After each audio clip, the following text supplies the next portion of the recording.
Yeah, hey everybody, I'm Rusty. I'm at Rusty's Peanut Brittle in Tarboro, North Carolina, historic Tarboro, North Carolina. We've been making peanut brittles now for maybe, 6, 8 years. Let me tell you the story, how it began. Behind you, you see a picture.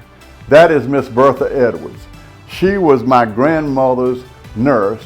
She was a World War I nurse in the Army. And my grandmother got injured in a car accident, and she came to her house at the time back in the 1930s and taught my grandmother, how to make peanut brittle. Therefore, my mother made it all our lives. And I just kind of didn't pay much attention to it. But probably 10 or 12 years ago, my sister Nancy Duval, I went up to Richmond and she showed me the secrets of making Rusty's peanut brittles. As a result, we began making it. My wife has a gift store here in Tarboro, Rusty's Gift Shop, at 403 Main Street, and we started selling it there. Over that time period, it's began to grow, and we began to make more and more peanut brittle each year. So now we've got a little place where we make it, and we are producing peanut brittle and selling it, both retail and wholesale. We're in the kitchen at Rusty's Peanut Brittle, and I'm going to show you how to make a batch of peanut brittle. You begin by the key ingredients, which is a couple of cups of sugar, a couple of cups of Virginia peanuts, and that's important. There are 4 different kinds of peanuts. There are runner peanuts, there are Valencia peanuts, and there are Spanish peanuts. The Virginia peanut grown in North Carolina and Virginia is known as the best peanut in that it's the one that's used in candies. And it's the whole nut. It's got a red skin to it, and some people put the nuts in later. We cook the nuts the entire time. I'm adding some Karo syrup and some water. So we take this and we put it on the stove top at the hottest heat we can, and we begin the process of stirring it. There are several reasons why what we make is different than what everybody else makes, and I'll try to explain them to you. But starting out with the quality of nuts, we don't use cracked nuts. We use whole Virginia peanuts and the best quality nuts. So we'll start with that process. Now we're letting it heat up now. It's starting to heat up, and eventually it begin to boil. But in the preparation, I get a quarter of a stick of butter, and I basically cut that up and prepare that so when it's ready to go in, it'll be ready. And then we're going to add a couple of tablespoons full of baking soda and 1 of salt. What you'll find out, the reason you've got to do this and prepare it, you don't have time. Once this starts boiling, there's no time to do anything but make the peanut brittle. So I get it all set up right here, so in the order in which it's going to go in. And as this is going to begin to heat up, and it takes 8 to 10 minutes to make each batch. So this is going to take a few minutes. But again, telling you the unique part about what we do. A lot of people make it and put it in baking sheets. They don't stir it constantly.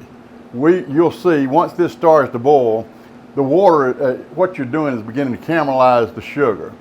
And the water, that 2/3 cup of water that we put in there, you're going to begin to see it's just going to completely leave the mix. It's going to evaporate out into the air. And you're not going to be left with any water. The moisture content of our peanut brittle is very low because basically we boil all the water out of it. We use cold marble slabs, and this is important. But we prepare them by spraying some PAM on there and working it into the slab, so when we pour the peanut brittles, it does not stick. So while I'm doing this, but the peanut brittle is beginning to boil, and as you can see, once it starts to boil, we will continually stir it for the next 7 or 8 minutes. But while we're doing that, talking about the slabs, what that does is when we pour this 300-degree peanut brittle onto that slab, all that heat is absorbed by these cold slabs, and it makes a significant difference. You'll see when we break it up how it is not hard, It's more crispy and it's got more air than what you normally see in peanut brittle. We were talking about the four different types of peanuts that are grown in the U.S. The Spanish nut is grown down in Georgia, and people, they're smaller, rounder peanuts, and used mostly to crush and for oil. The Runner and the Valencia types are just different grades. I think it's universally accepted that the Virginia peanut, and it's ironic, it's called, the variety is a Virginia variety, but it's grown mostly in North Carolina. It was developed in Virginia. But it is by far and away the best quality peanut that you can get. If you'll, we'll show some pictures of it, but it's a red-skinned peanut. It's larger and fuller than most peanuts, and it's got better taste than most peanuts. So it does make a difference in the ingredients you put in peanut brittle.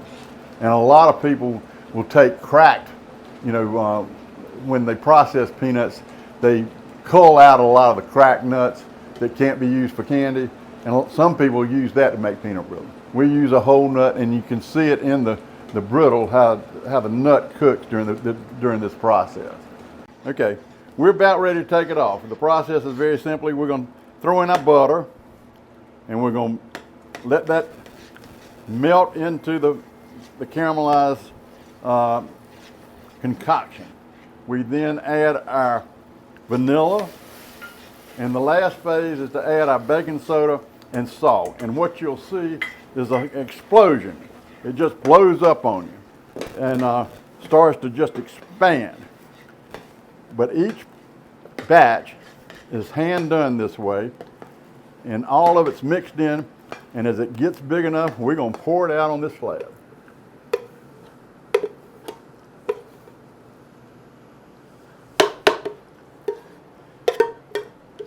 Try to get every little bit.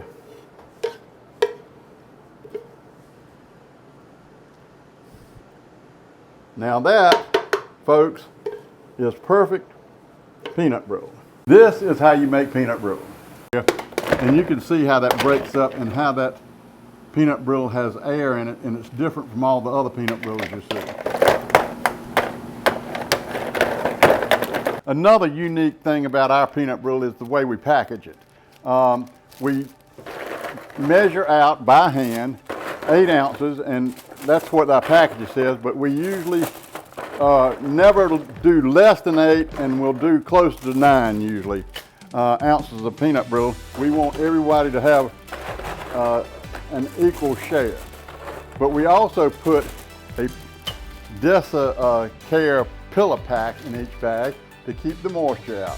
Okay, once we get our bags filled, we use a heat sealer to seal each bag. And as you see, that's individually airtight sealed. And I don't think you'll find this in many other peanut brittle operations. We're so particular that even when we package this, I try to put the seam so it's not seen on the back side as I put each bag in there. We are particular. That is really some of the best peanut brittle you'll ever taste. Go to rusty'speanutbrittle.com. We love to hear from you. Thanks.